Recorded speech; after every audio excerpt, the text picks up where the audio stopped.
जय हिंद दोस्तों। आज है पॉलिटी एमसीक्यू सीरीज़ का 18th डे और आज हम देखेंगे पॉलिटी का 10 एमसीक्यू को, जो कि कॉम्पिटिटिव एग्जाम्स के लिए बहुत ज़्यादा इंपॉर्टेंट होगा। अगर आप लोग इससे पहले के सीरीज़ को नहीं देखे होंगे पॉलिटी का, तो प्लेलिस्ट में जा कर के सारे सीरीज़ को देख सकते हैं। तो चलो हम आज का क्वेश्चन को डिस्कस करते हैं, ठीक है। चलिए, आज का फर्स्ट क्वेश्चन है, which articles deals with the appointment of the prime minister of India. हमारे संविधान में कौन सा आर्टिकल बताया गया है प्राइम मिनिस्टर के अपॉइंटमेंट को लेकर के? क्या अपॉइंटमेंट, ध्यान रखना, अपॉइंटमेंट यहाँ बोल रहा है, ठीक है। तो प्राइम मिनिस्टर को अपॉइंटमेंट को लेकर के हमारे संविधान में कौन सा आर्टिकल दिया गया है? तो इसका राइट आंसर क्या हो जाएगा? ऑप्शन नंबर सी, आर्टिकल 75 में दिया गया है हमारे संविधान में प्राइम मिनिस्टर को अपॉइंटमेंट को लेकर के, ठीक है। प्राइम मिनिस्टर्स को अपॉइंट किया जाता है। देखते हैं हम इसके रिगार्डिंग क्वेश्चंस को, ठीक है। तो ऑप्शन नंबर सी इसका राइट आंसर हो जाएगा। तो हमारे संविधान के 75 में दिया गया है अपॉइंटमेंट और टेन्यूर के बारे में, ठीक है, प्रेसिडेंट्स प्राइम मिनिस्टर्स को लेकर के। और ministers are appointment, prime ministers के साथ जो काउंसिल ऑफ मिनिस्टर्स होते हैं और अदर जो मिनिस्टर्स होते हैं ना, उसको अपॉइंट किया जाता है किसके तहत? तो आर्टिकल 75 के तहत, ठीक है। तो और जो मिनिस्टर्स होते हैं उसको अपॉइंट किया जाता है पीएम के एडवाइस से, ठीक है। इसके लिए कोई इलेक्शन नहीं होता है। जो मिनिस्टर्स होते हैं ना, अदर मिनिस्टर जो होते हैं उसके लिए कोई इलेक्शन नहीं होता है, ठीक है। तो उसको केवल पीएम के एडवाइस से जो है वो अपॉइंट किया जाता है। और other council of minister is collectively responsible to Lok Sabha. तो और काउंसिल ऑफ मिनिस्टर जो है वो रिस्पॉन्सिबल तो किसके लिए होते हैं रिस्पॉन्सिबल? तो लोकसभा के लिए रिस्पॉन्सिबल होते हैं। Ministers hold office during the pleasure of the presidents. और जो भी मिनिस्टर होते हैं वो अगर प्लेजर्स, प्रेसिडेंट के प्लेजर से जो है ना वो ऑफिस को धारण किए हुए थे। अगर प्रेसिडेंट चाह ले कि मिनिस्टर्स को हटाना तो प्रेसिडेंट हटा सकती है, ठीक है, लेकिन पीएम का एडवाइस लेना ज़रूरी है। अब हम देखते हैं इसके रिगार्डिंग और क्वेश्चंस को। तो आर्टिकल 75 के फर्स्ट में क्या दिया गया? तब दिया गया है इसमें, prime minister is appointed by the president. Prime minister का अपॉइंट किया था किसके द्वारा? तो हमारे देश के राष्ट्रपति के द्वारा जो है ना, हमारे देश के प्रधानमंत्री का अपॉइंट किया था आर्टिकल 75 के 1 के द्वारा, ठीक है। आर्टिकल 74 में दिया गया है, ये हमारे ऑप्शंस में था, तो हम इसके रिगार्डिंग कुछ देख लेते हैं पॉइंट्स को। तो पीएम लीड्स करते हैं, पीएम जो है ना वो लीड्स करते हैं किसको? काउंसिल ऑफ मिनिस्टर्स को। काउंसिल ऑफ मिनिस्टर जो है वो अपॉइंट किया जाता है किसके द्वारा? अपॉइंट किया जाता है प्रेसिडेंट के द्वारा, लेकिन एडवाइस लिया जाता है किसके द्वारा? प्राइम मिनिस्टर के द्वारा, ठीक है। President act on aid and advice of the council of ministers. President जो है ना वो काम करते हैं एक्ट एडवाइस से, मतलब सलाह दे सकते हैं काउंसिल ऑफ मिनिस्टर, ठीक है, प्रेसिडेंट्स को, आर्टिकल 74 के तहत, ठीक है। अब हम देखते हैं नेक्स्ट, आर्टिकल 72 में क्या दिया गया है? तो आर्टिकल 72 में दिया गया है power of president to grant, ये हमारे ऑप्शंस में था इसलिए हम इसको देख लेते हैं, ठीक है।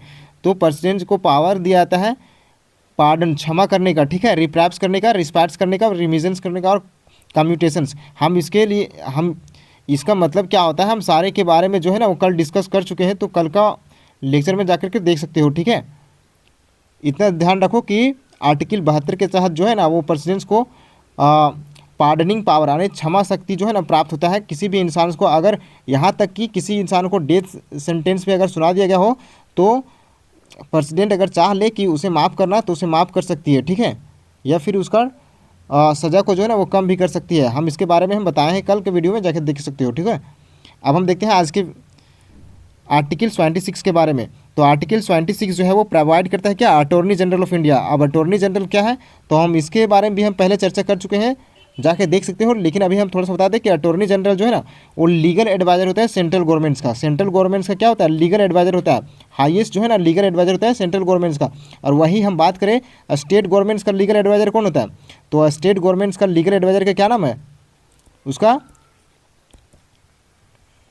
वहीं हम बात करें स्टेट गवर्नमेंट्स का लीगल एडवाइजर, तो स्टेट गवर्नमेंट्स का लीगल एडवाइजर होता है एडवोकेट जनरल, ठीक है। तो ये स्टेट का जो है ना एडवोकेट जनरल जो होता है स्टेट का हाईएस्ट अथॉरिटी होता है लीगल एडवाइजर, ठीक है। स्टेट गवर्नमेंट्स का, और ये सेंट्रल गवर्नमेंट्स का, अटॉर्नी जनरल ऑफ इंडिया, ठीक है। अब हम देखते हैं नेक्स्ट क्वेश्चन को। इसका सेकेंड क्वेश्चन है, which article provides for the appointment of the governor of states. हमारे संविधान के किस आर्टिकल में जो बताया गया है, क्या बताया गया है, तो गवर्नर को अपॉइंटमेंट को लेकर के जो है ना हमारे संविधान में किस आर्टिकल में बताया गया है, अपॉइंटमेंट, यहाँ ध्यान रखना, अपॉइंटमेंट, ठीक है, इलेक्टेड नहीं। तो हमारे संविधान के किस आर्टिकल में बताया गया है, हमारे संविधान के 155 155 आर्टिकल में जो है ना वो किसका, गवर्नर के अपॉइंटमेंट को लेकर के बताया गया है, ठीक है। अब हम देखते हैं इसके रिगार्डिंग कुछ इंपॉर्टेंट पॉइंट्स को। तो ऑप्शन नंबर सी जो है इसका राइट आंसर हो जाएगा। आर्टिकल 155 में क्या देगा, अपॉइंटमेंट ऑफ गवर्नर के बारे में, ठीक है, जो कि अपॉइंट किसके द्वारा किया जाता है, तो प्रेसिडेंट ऑफ इंडिया के द्वारा किया जाता है। किसके द्वारा, प्रेसिडेंट ऑफ इंडिया के द्वारा। आर्टिकल 153 क्या कहता है, देखो ये हमारे ऑप्शंस में था, तो हम देख लेते हैं कि office of governor, there shall be governor of each state. तो इसमें बताया गया 153 आर्टिकल में कि हर एक स्टेट में जो है ना गवर्नर को होना जो है ना वो हर एक स्टेट में गवर्नर हो, ऐसा बताया गया, ठीक है। हाँ, लेकिन ऐसा भी हो सकता है ना कि एक स्टेट का गवर्नर जो है ना वो दूसरे स्टेट का भी गवर्नर हो सकता है, ठीक है। ये हमारे संविधान के आर्टिकल नंबर 153 में बताया गया है, ठीक है।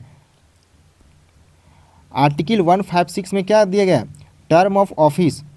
तो गवर्नर का जो टर्म कितना साल का होता है, गवर्नर का टर्म जो होता है वो 5 साल का होता है। कितना, 5 साल का। Hold office during the pleasure of precedence, pleasure of precedence के प्रेसिडेंट अगर चाहे ना तो गवर्नर को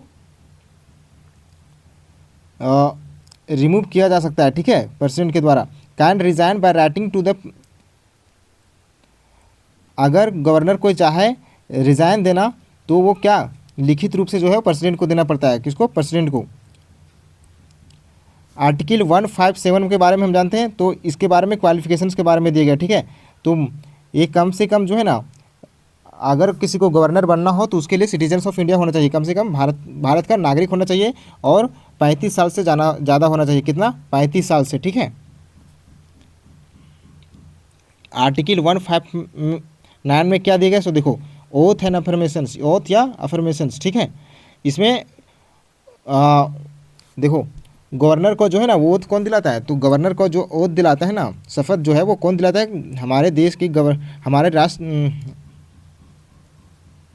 यानी हमारे स्टेट के जो गवर्नर होते हैं ना उसको शपथ दिलाने का काम जो होता है ना chief justice of high court, यानी कि जो हमारे स्टेट के हाई कोर्ट होते हैं ना उसके जो चीफ जस्टिस होते हैं ना वो क्या करता है, गवर्नर को ओथ दिलाते हैं, ठीक है। और वहीं हम बात करें सुप्रीम कोर्ट जो है ना वो प्रेसिडेंट को क्या करते हैं, ओथ दिलाते हैं, ठीक है। सुप्रीम कोर्ट जो है, सुप्रीम कोर्ट के जज जो होते हैं ना CJI, वो क्या करते हैं,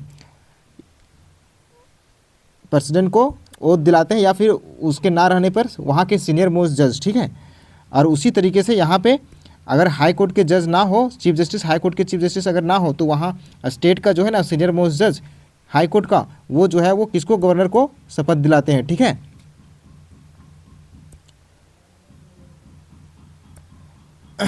अब हम देखते हैं गवर्नर के पास भी जो है ना पार्डनिंग पावर होता है। गवर्नर के पास भी क्या होता है, वो क्षमा करने का शक्ति होता है, लेकिन वो केवल स्टेट लॉज के खिलाफ होता है, ठीक है। स्टेट लॉज में ही इम्प्लीमेंट हो सकता है। गवर्नर कैन ग्रांट, रिफ्राइब कर सकते हैं, रिस्पाइट रिमिजन्स कम्युनिकेशंस, यानी जिस तरीके से जो पार्डनिंग पावर प्रेसिडेंट को प्राप्त है ना, वही पार्डनिंग पावर जो है वो गवर्नर को प्राप्त है with the article, help of article किसके, 161 के तहत, ठीक है। अब हम देखते हैं नेक्स्ट आज का।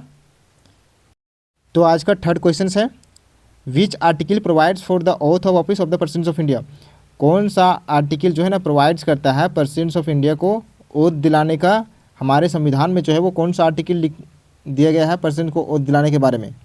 तो हमारे संविधान का आर्टिकल नंबर 60 जो है ना, 60 जो है वो प्रेसिडेंट को ओथ दिलाने के बारे में लिखा गया। अब बताओ कि 60 आर्टिकल जो है ना हमारे संविधान के किस पार्ट में आता है, 60 आर्टिकल जो है वो हमारे संविधान के किस पार्ट में आता है, सो बताओ, ठीक है। तो ऑप्शन नंबर 60 जो आर्टिकल जो है 60 जो है वो इसका राइट आंसर हो जाएगा।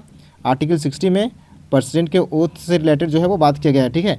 Deals with the oath and information taken by the president of India. अब ओथ किससे दिया जाता है, सो हम बता दिए अभी, चीफ जस्टिस ऑफ इंडिया के द्वारा, ठीक है। इन द एब्सेंस ऑफ वहाँ के सीनियर मोस्ट जज के द्वारा जो है उसे ओथ दिलाया जाता है। ठीक है, अब हम ऑप्शंस के ऊपर थोड़ा सा देख लेते हैं कि ऑप्शंस में क्या है। तो आर्टिकल 56 जो है वो क्या बताता है, term of office of the president. President का जो टर्म होता है ना वो कितना साल का होता है, तो 5 साल का जो है प्रेसिडेंट का टर्म होता है। रिज़ाइन किया जा सकता है, अगर प्रेसिडेंट चाहे तो रिज़ाइन किया जा सकता है, लेकिन उसे लिखित रूप से किसे थोपना, लिखित रूप से जो है ना वो लिख करके देना पड़ेगा, लिख करके देना पड़ेगा, हाँ मैं रिज़ाइन करने वाला हूँ।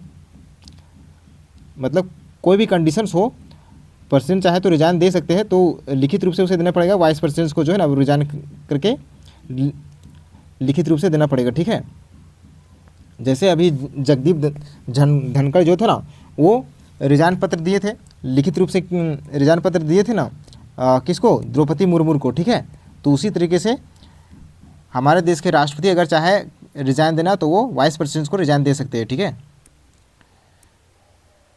आर्टिकल 61 में जो है वो इम्पीचमेंट के बारे में बात की गई। प्रेसिडेंट के लिए क्या होता है इम्पीचमेंट, अगर प्रेसिडेंट को हटाना हो तो उसके लिए इम्पीचमेंट यानी कि इम्पीचमेंट प्रोसेस फॉलो किया जाता है। ठीक है, हटाने के लिए procedure for removal of the presidents, तो उसके लिए प्रोसीजर जो है ना वो बहुत ही हार्ड होता है, लेकिन मतलब प्रेसिडेंट्स बन गया तो उसे हटाना थोड़ा सा मुश्किल होता है। ठीक है, क्या है कि 2/3 ऑफ द टोटल मेंबरशिप जो है ना वो पास कराना पड़ता है। ठीक है, इम्पीचमेंट प्रोसेस में अगर पार्लियामेंट के मेंबर 2/3 ऑफ द मेंबर्स जो है ना वो अगर पास करते हैं तब जाकर के प्रेसिडेंट को जाकर के इम्पीचमेंट होता है। आप देखो 2/3 of the members, majority of the members क्या होता है, सो देखो समझो, at least 67% of all members of the house vote in favour, यानी कि जितना मेंबर्स जो है ना, अगर जितना मेंबर हैं कहाँ पार्लियामेंट में, उसे 67% जो है ना अगर मेंबर पास करते हैं ना तब जाकर के क्या होगा, इम्पीचमेंट प्रोसेस फॉलो होगा। ठीक है, इम्प्लीमेंट होगा। ठीक है, आप देखते हैं इसके बारे में, अगर एग्जाम्पल से समझे कि 67% कितना आएगा, तो मान लो कि लोकसभा में जो है ना 500 कितना है, 543 मेंबर्स हैं, तो उसके लिए जो है ना वो कम से कम 362 मेंबर्स जो है ना वो ज़रूरी होगा। ठीक है, अप्रूवल देने के लिए 362 मेंबर जो है वो ज़रूरी होगा। ठीक है, सो एटलीस्ट कम से कम 362 MP जो है ना वो वोट होना चाहिए किसे, इम्पीचमेंट को लेकर के। ठीक है, ए फेवर में आना चाहिए, उसके वोट जो है फेवर में आना चाहिए, तब जाकर के प्रेसिडेंट का इम्पीचमेंट पॉसिबल हो सकता है लोकसभा से। ठीक है, और वहीं राज्यसभा से जो है वो 2/3 मेंबर्स ऑफ बात करें तो 164 मेंबर्स जो है ना वो अप्रोक्स रूप से सहमत होना चाहिए, तब जाकर के अप्रूवल प्रोसेस जो है, इम्पीचमेंट प्रोसेस जो है ना वो जाकर आगे बढ़ सकता है। ठीक है, अब हम देखते हैं आज का नेक्स्ट क्वेश्चन को। तो आज का 4th क्वेश्चन है, which body decides dispute related to elections commissions of the president of India. कौन सा बॉडी जो है ना वो डिसाइड करता है डिस्प्यूट्स, अगर इलेक्शन में जो है ना प्रेसिडेंट के इलेक्शन में अगर कोई डिस्प्यूट आ जा रहा है ना, तो उसे कौन सा बॉडी जो है ना वो डिस्प्यूट्स को रिजॉल्व करने का काम करता है। तो हमारे देश के सुप्रीम कोर्ट जो है ना उस, अगर प्रेसिडेंट के इलेक्शन में किसी प्रकार का डिस्प्यूट आ रहा है तो उसे सॉल्व करने का काम जो है ना वो कौन करता है, तो हमारे देश के उच्च न्यायालय जिसको कहते हैं सुप्रीम कोर्ट। ठीक है, तो ऑप्शन नंबर बी जो है वो इसका राइट आंसर हो जाएगा, supreme court. Disputes relating to the elections in the president of India, यानी इलेक्शन में किसी प्रकार का डिस्प्यूट हो प्रेसिडेंट के, तो उसको सॉल्व करने का काम जो है वो सुप्रीम कोर्ट करता है with the help of article 71 किसके तहत, तो 71 आर्टिकल में ये लिखा गया है। ठीक है, अच्छा डिस्प्यूट्स को जो है ना वो कवर करता है, जैसे कि क्या क्या डिस्प्यूट हो सकता है, जैसे इनवैलिड नॉमिनेशन हो सकता है। ठीक है, रॉन्ग काउंटिंग ऑफ वोट्स हो सकता है, गलत काउंटिंग कर दिया हो वोट्स को, ऐसा डिस्प्यूट अगर हो गया हो तो। ठीक है, इलेक्टोरल कॉलेज डिस्प्यूट्स हो सकता है, प्रोसीजरल है ना इरेगुलरिटीज़ हो सकता है। ठीक है, constitutional violations in the election process, अगर किसी प्रकार का इस कंडीशंस में अगर डिस्प्यूट होता हो तो उसको रिजॉल्व करने का काम कौन करता है, तो सुप्रीम कोर्ट। ठीक है, और फाइनल अथॉरिटी जो है ना ये बाइंडिंग होगा, सुप्रीम कोर्ट जो भी डिसीजंस लेगा वो बाइंडिंग होगा ऑल अथॉरिटीज़ के लिए, यानी सभी मिनिस्टर्स के लिए जो है ना वो बाइंडिंग होगा कि इस यानी सुप्रीम कोर्ट का बात जो है वो मानने के लिए जो बाध्य होगा। ठीक है, अब हम देखते हैं आज का नेक्स्ट क्वेश्चन को, who appoints the chief elections commissions of India. तो हमारे देश में जो है ना कौन अपॉइंट करता है चीफ इलेक्शंस कमीशंस को। चीफ इलेक्शंस कमीशंस को जो है वो हमारे देश में कौन अपॉइंट करता है, चीफ इलेक्शंस कमीशंस का बात कर रहा है, ठीक है। ये हमारे क्या है, कॉन्स्टिट्यूशनल बॉडी है, ठीक है। तो इसको अपॉइंट करने का काम कौन करता है, तो हमारे इसका राइट आंसर क्या हो जाएगा, ऑप्शन नंबर सी। प्रेसिडेंट जो है ना वो चीफ इलेक्शंस कमीशन को जो है वो अपॉइंट करने का काम करते हैं, ठीक है। तो ऑप्शन नंबर सी इसका राइट आंसर हो जाएगा, प्रेसिडेंट। देखो आर्टिकल 3 to 4 में जो है वो हमारे संविधान में क्या दिया गया, तो chief election commission and election commission are appointed by the president of India. Chief election commission और दो इलेक्शन कमीशन और होते हैं, दो इलेक्शन कमीशन जो होते हैं ना वो और होते हैं, तो उसको अपॉइंट किया जाता है किसके द्वारा, प्रेसिडेंट के द्वारा। किसके द्वारा किया जाता है, तो अपॉइंट करने का काम जो है प्रेसिडेंट के द्वारा होता है, ठीक है।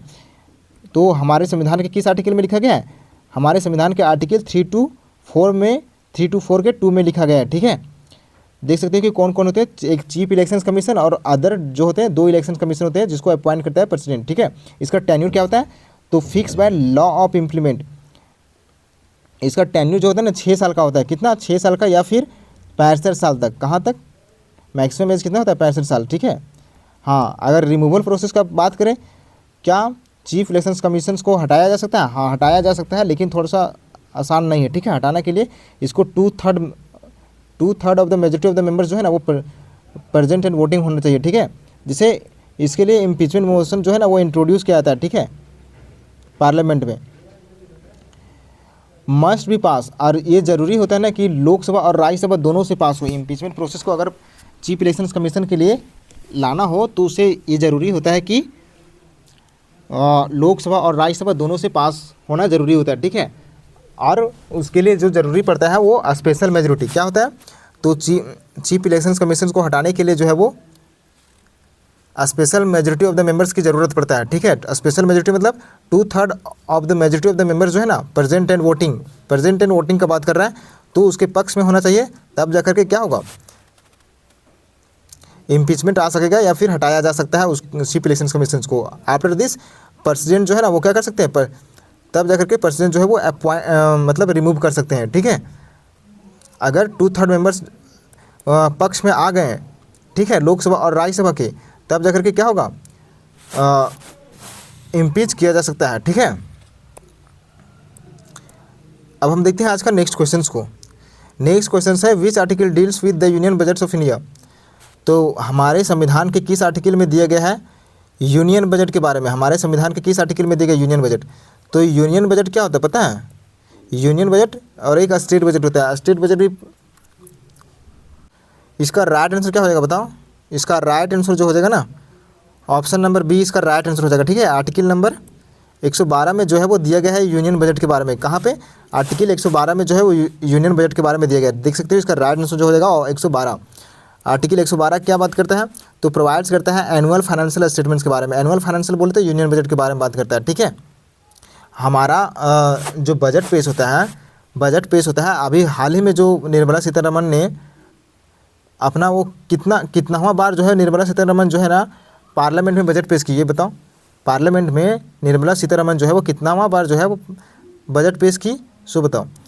और जो बजट पेश हुआ ना वो हमारे किसके तहत होता है, तो आर्टिकल 112 के तहत होता है, ठीक है। यूनियन बजट जो पेश करता है उसको 112 के तहत होता है। The union budget is a constitutionally called annual financial statements, यानी साल में एक बार एक क्या होता है, बजट पेश होता है, तो हम इसे क्या कहते हैं, एनुअल फाइनेंशियल स्टेटमेंट, ओके। ऐसा हो सकता है कि अगर बना दिया जाए क्वेश्चंस कि एनुअल फाइनेंशियल, यहाँ पर लिख दिया जाए एनुअल फाइनेंशियल स्टेटमेंट, तो आप लोगों को समझना होगा क्या, यही होगा आंसर, ठीक है, ऑप्शन नंबर बी।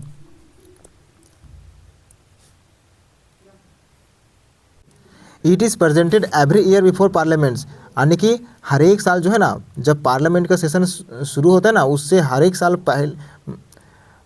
जो है ना फर्स्ट पार्लियामेंट सेशन के वहाँ पे जो है ना बजट पेश होता है, ठीक है। पार्लियामेंट का सेशन जो है ना पार्लियामेंट का सेशन कितना टर्म में होता है, तो मतलब पार्लियामेंट का सेशन जो है ना वो कितना सेशन चलता है, तो तीन बार जो है ना वो सेशन स्टार्ट होता है, ठीक है। जैसे BMW इसको हम आ सकते हैं ट्रिक के जरिए, ठीक है, जैसे बजट सेशन, मानसून सेशन और विंटर सेशन। तो इस तरीके से सेशन जो है वो शुरू होता है, ठीक है। इसका टाइम क्या होता है ये आप लोग कमेंट में बताओ, ठीक है। अच्छा, हम यूनियन बजट में क्या देखते हैं, तो यूनियन बजट में हम देखते हैं कि कितना जो है ना एस्टिमेटेड रिसिप्ट्स हो रहा है, ठीक है, और कितना खर्चा हो रहा है, ये सब हम देखते हैं, ठीक है। रेवेन्यू एंड कैपिटल अकाउंट को हम क्या इसमें बताते हैं बजट्स में, ठीक है। अब हम वही बात कर ले कि स्टेट बजट्स के बारे में और यूनियन बजट के बारे में हम देखते हैं थोड़ा सा। तो यूनियन बजट जो है ना प्रोवाइड किया जाता है आर्टिकल 112 के तहत, जबकि स्टेट बजट जो है ना वो प्रोवाइड किया जाता है किसके तहत, तो आर्टिकल 202 के तहत। किसके तहत, 202 के तहत जो है वो स्टेट बजट की बात होता है, ठीक है, हमारे संविधान में दिया गया है, ठीक है। Both constitutionally known as annual financial statement, अब दोनों को क्या कहते हैं, एनुअल फाइनेंशियल स्टेटमेंट के रूप में हम जानते हैं, ठीक है। अब हम देखते हैं आज का नेक्स्ट क्वेश्चन। तो आज का नेक्स्ट क्वेश्चन है विच house can remove the vice president of India, कौन सा हाउस जो है ना वो वाइस प्रेसिडेंट ऑफ इंडिया को रिमूव कर सकता है। हमारे कौन सा हाउस जो है ना वाइस प्रेसिडेंट को रिमूव करने का ताकत रखता है, तो वाइस प्रेसिडेंट जो है ना वो एक्स ऑफिसो चेयरमैन होते हैं। किसका बताओ, एक्स ऑफिसो चेयरमैन किसका होते हैं, हमारे संविधान के हमारे वाइस प्रेसिडेंट जो है ना वो किसका एक्स ऑफिसो चेयरमैन होते हैं, तो राज्यसभा के होते हैं ना। उसी तरीके से इनको रिमूव करना हो तो वाइस प्रेसिडेंट को रिमूव करने के लिए राज्यसभा से रिमूव किया जा सकता है। कि किससे, राज्यसभा से। और लोकसभा का क्या होता है, लोकसभा का केवल कंसेंट, मतलब हाँ ठीक है, मतलब इतना ही ज़रूरी है, ठीक है, ज़्यादा कुछ नहीं। जैसे देख सकते हो राज्यसभा में इसका राइट आंसर हो जाएगा अंडर आर्टिकल 67 के बी में जो है ना वाइस प्रेसिडेंट के रिमूव के बारे में बात किया गया है, ठीक है। तो राज्यसभा के रिमूवल के लिए जो है ना 2/3 ऑफ द प्रेजेंट वोट, यानी राज्यसभा के मेंबर्स 2/3 ऑफ द मेंबर्स जो होते हैं ना प्रेजेंट एंड वोटिंग, प्रेजेंट जितना होते हैं उसका 2/3 मेंबर्स जो है ना वो वोट आना चाहिए राज्यसभा के मतलब वाइस प्रेसिडेंट के रिमूवल के लिए, ठीक है। अगर इतना वोट आता है तब जाकर के क्या होगा, वाइस प्रेसिडेंट को रिमूव किया जा सकता है। अगर लोकसभा का बात करें तो लोकसभा केवल एग्री, मतलब एग्री हो गया बस, सही है, ठीक है।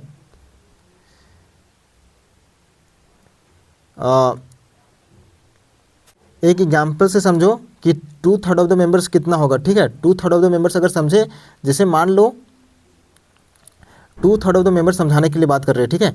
जैसे 545 मेंबर जैसे लोकसभा में होता है, ठीक है, और उसमें से प्रेजेंट 450 है, 450 जो है वो प्रेजेंट मेंबर है। मेंबर्स जो है ना वो वोट कर रहा है, मेंबर्स कितना वोट कर रहा है, तो 420। अब हम 420 का जो है ना 2/3 निकालेंगे, 420 का जो है वो 2/3 निकालेंगे, कितना, इसको डिवाइड कर दो कितना से, 2/3 को डिवाइड कर 1.5 से डिवाइड कर दो, ठीक है। तो हमारा क्या निकल जाएगा, 2/3 ऑफ द मेंबर्स जो है ना वो निकल जाएगा, ठीक है। अब उतना मेंबर्स अगर उसके पक्ष में है, अगर पक्ष में होगा इतना मेंबर्स, तब जाकर के क्या होगा, वाइस प्रेसिडेंट का रिमूवल जो है ना वो पॉसिबल हो पाएगा, ठीक है। कहाँ पे, राज्यसभा में। अब हम देखते हैं आज का नेक्स्ट क्वेश्चन को। तो आज का नेक्स्ट क्वेश्चन है विच कमिटी एग्जामिन्स गवर्नमेंट एक्सपेंडिचर, कौन सा कमिटी जो है ना वो एग्जामिन्स करता है गवर्नमेंट एक्सपेंडिचर को, कौन सा कमिटी जो है वो देखने का काम करता है गवर्नमेंट एक्सपेंडिचर, गवर्नमेंट जो है ना कितना खर्च कर रहा है, ये हमारे संविधान में किस कमेटी ने देखता है, तो हमारे देश का जो कमेटी होता है कौन, पीएससी, पब्लिक अकाउंट कमेटी जो है ना वो गवर्नमेंट का एक्सपेंडिचर देखने का काम करता है, गवर्नमेंट कितना खर्च कर रहा है। हम इसके रिगार्डिंग और देखते हैं क्वेश्चंस। तो देखो यहाँ पे पब्लिक अकाउंट कमेटी इसका राइट आंसर हो जाएगा। तो पब्लिक अकाउंट कमेटी क्या होता है समझो, पब्लिक अकाउंट कमेटी जो है ना वो एक पार्लियामेंट्री कमेटी होता है। कहाँ का पार्लियामेंट्री कमेटी होता है, ठीक है। ये हमारे संविधान में संवैधानिक रूप से ऐसा कुछ नहीं दिया गया, ठीक है। तो ये पार्लियामेंट्री कमेटी होता है that examines how government actually spend public money, public money को कितना एक्सपेंड मतलब स्पेंड कर रहा है, खर्च कितना किया जा रहा है ना, तो इसको देखने का काम करता है कौन, पब्लिक अकाउंट कमेटी। हम और ये क्या करता है, फाइनेंशियल अकाउंटेबिलिटी को जो है ना वो सुनिश्चित करता है, ठीक है। फाइनेंशियल अकाउंटेबिलिटी को क्या करता है, बढ़ाता है, ठीक है। देखो क्या होता है, तो हमारे संविधान में जो है ना वो एक क्या है, ना ये कॉन्स्टिट्यूशनल बॉडी है और ना ही स्टैच्यूटरी बॉडी है। ये हमारे संविधान में जो है वो अभी समझना, इससे रिगार्डिंग हम और भी क्वेश्चंस पूछेंगे आगे, ठीक है। तो ये हमारे संविधान में जो है ना वो पार्लियामेंट्री कमेटी है। क्या है, पार्लियामेंट्री कमेटी, ध्यान रखना पार्लियामेंट्री कमेटी है, ठीक है। ना ही संविधान में लिखा गया और ना ही स्टैच्यूटरी बॉडी है, ठीक है। ये वर्क्स करता है किससे, तो ये वर्क्स करता है रिपोर्ट के बेसिस पे जो है ना वो वर्क करता है, ठीक है।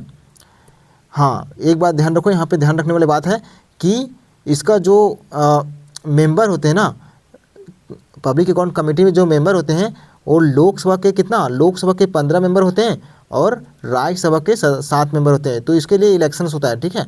पब्लिक अकाउंट कमेटी के लिए जो है ना लोकसभा के मेंबर और राज्यसभा के मेंबर्स का इलेक्शन होता है कि किसको बनाया जाए, ठीक है। लेकिन चेयरमैन को जो है ना वो अपॉइंट किया जाता है, ध्यान रखना, चेयरमैन को पब्लिक अकाउंट कमेटी को अपॉइंट किया जाता है। कौन होता है चेयरमैन? तो अपोजिशन पार्टी होता है। कौन होता है? Opposition party. देखो यहाँ पे ध्यान रखो। लेकिन एक बात और समझने की बात है, अगर ऐसा क्वेश्चंस बन जाए, 1967 से पहले जो है ना इसका सबसे पहले ध्यान रखो कि इसका इस्टेब्लिश जो हुआ था ना, पीएससी का जो इस्टेब्लिश हुआ था वो कब हुआ था? 1921 में हुआ था, 1921 में। अरे आज़ादी से पहले जो है ना वो इसका इस्टेब्लिश हुआ था। पीएससी का इस्टेब्लिश कब हुआ था? 1921 में इसका इस्टेब्लिश हुआ था, ठीक है। यानी अंग्रेज जो है ना इसको यूज़ करते थे पब्लिक अकाउंट कमेटी का, ठीक है। ट्रेडिशनली अपोजिशन पार्टी जो है ना, हाँ एक ध्यान रखो यहाँ पे, पब्लिक अकाउंट कमेटी का जो है ना पहले जब इस्टेब्लिश हुआ 1921 में जब इस्टेब्लिश हुआ और उससे 1967 तक कब तक? 1967 तक जो है ना और रूलिंग पार्टी के जो है ना रूलिंग पार्टी के ये चेयरमैन होते थे। रूलिंग पार्टी के गवर्नमेंट जो होता था ना वो चेयरमैन होते थे, ठीक है। लेकिन 1967 के बाद, कब? 1967 के बाद जो है ना वो ये कंपलसरी है कि अपोजिशन पार्टी जो होता है ना, पार्लियामेंट का जो अपोजिशन पार्टी का जो होता है ना उसे हम क्या करते हैं? अपॉइंट करते हैं। यानी स्पीकर जो है ना वो अपॉइंट करता है as a chairman of the public account committee. क्या चेयरमैन जो है ना वो चेयरमैन के रूप में अपॉइंट किया जाता है किसको? पब्लिक अकाउंट कमेटी के चेयरमैन के रूप में अपॉइंट किया जाता है अपोजिशन पार्टी के लीडर को, ठीक है। आई होप आपको समझ में आ गया होगा। तो elected by the committee members, और जो भी अन्य मेंबर होते हैं, जो भी ये सब मेंबर होते हैं उसको इलेक्ट किया जाता है, ठीक है।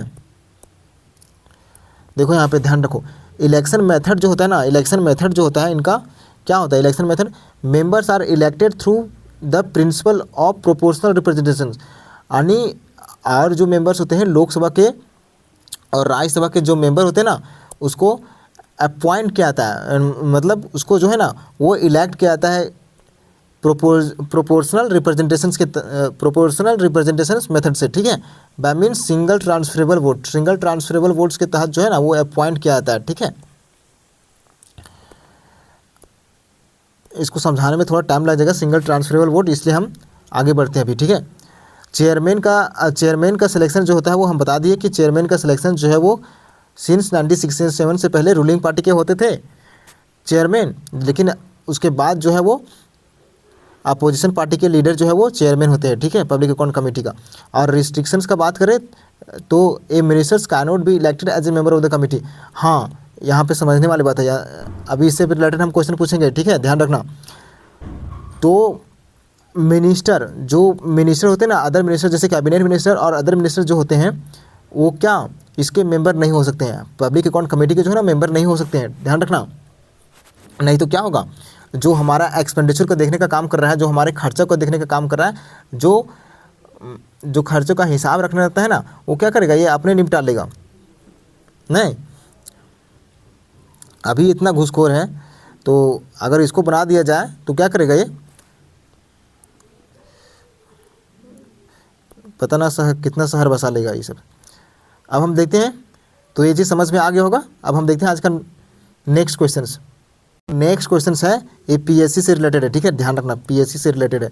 तो अभी हम पढ़ाएं जो उसी से पूछा जाएगा। तो देखो, the chairman of PSC is appointed by the speaker of Lok Sabha. देखो अभी बता दिए हैं, ठीक है, कि चेयरमैन को जो है ना अपॉइंट किया जाता है स्पीकर के द्वारा, ठीक है, स्पीकर के द्वारा अपॉइंट किया जाता है। तो इसका राय क्या हो जाएगा, ये सही है, स्टेटमेंट क्या है, ये सही है ना। अब देखो, its chief function is examine to audit. हाँ, इसको हम बताएं, क्या बताएं कि ये ऑडिट करने का काम करता है। इसका मेन फंक्शन क्या होता है, ये ऑडिट करने का काम करता है। Comptroller and auditor general after it is laid in the parliament. तो ये क्या करता है, ऑडिट करने का काम करता है, ठीक है। तो ये स्टेटमेंट भी क्या हो जाएगा, सही हो जाएगा, ठीक है। A minister is not eligible to be elected as a member of the committee. हाँ, अभी भी बताया ना कि जो मिनिस्टर होते हैं इसका मेंबर जो है वो इलेक्ट नहीं किया जा सकता है, ठीक है, इसका मेंबर जो है वो इलेक्ट नहीं किया जा सकता है ना जी। अब हम देखते हैं, तो इसका राइट आंसर क्या हो जाएगा, ऑप्शन नंबर डी जो है इसका राइट आंसर हो जाएगा, ऑल जो है सही हो जाएगा, ठीक है। अब हम देखते हैं आज का नेक्स्ट क्वेश्चन। हम पीएससी को एक और नाम से जानते हैं, क्या जानते हैं बताओ? पीएससी को, पब्लिक अकाउंट कमेटी को एक और नाम से जानते हैं, क्या जानते हैं बताओ? तो पब्लिक अकाउंट कमेटी को जो है ना हम जानते हैं, क्या जानते हैं बताओ?